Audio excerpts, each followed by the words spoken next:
السلام علیکم ورحمۃ اللہ وبرکاتہ۔ کیا حال ہے آپ لوگوں کے؟ الحمدللہ رب العالمین۔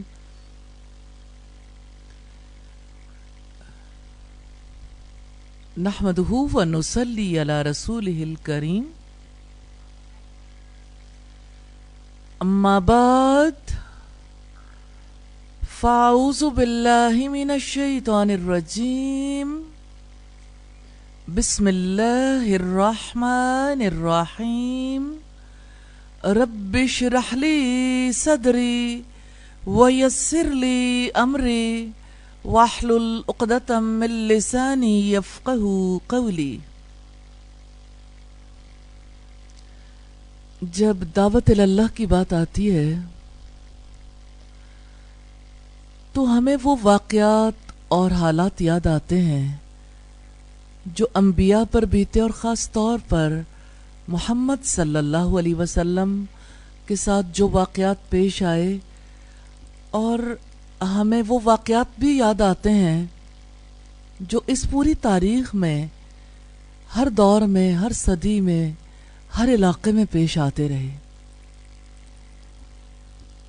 دعوت اللہ کا کام اتنا عظیم کام ہے جس کو اللہ رب العزت نے چنی ہوئی ہستیوں سے لیا۔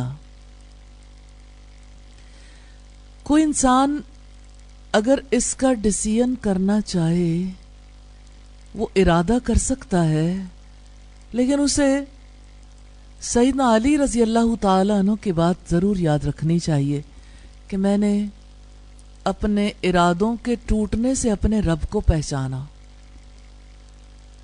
اور دعوت اللہ کا میدان تو ایسا ہے کہ اللہ تعالیٰ خود منتخب کرتے ہیں، اور وہ خوب جانتا ہے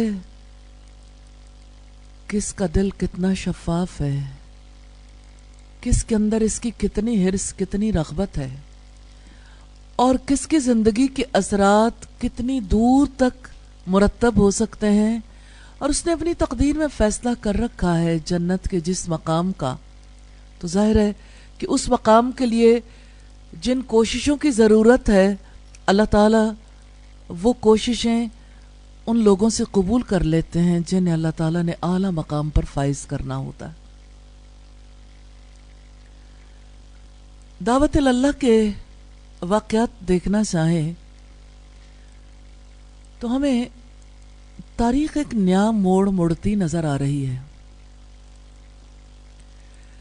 یہ نیا موڑ مشکلات کا تو ہے، ابھی چاروں طرف گھپ اندھیرا ہے، لیکن روشنی کے امکانات پیدا ہو رہے ہیں۔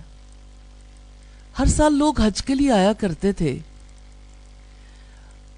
اور ہر سال آپ انہیں اللہ رب العزت کی دعوت دینے کے لیے جایا کرتے تھے۔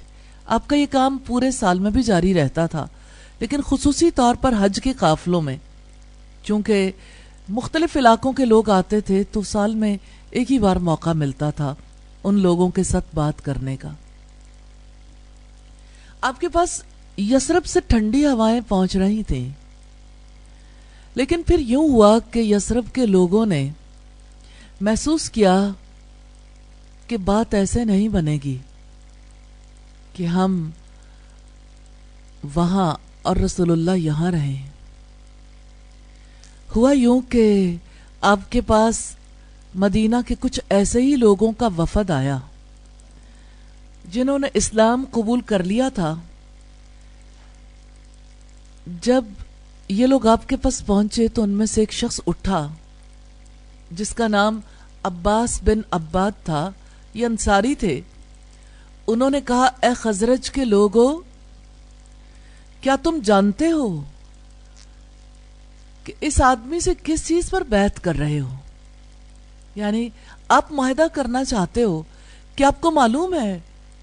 ایکسائٹمنٹ میں بھول تو نہیں گئے؟ خوشی حاوی ہو گئی اور آپ کو یہ نہیں پتا کہ اس کا نتیجہ کیا نکلنے والا ہے۔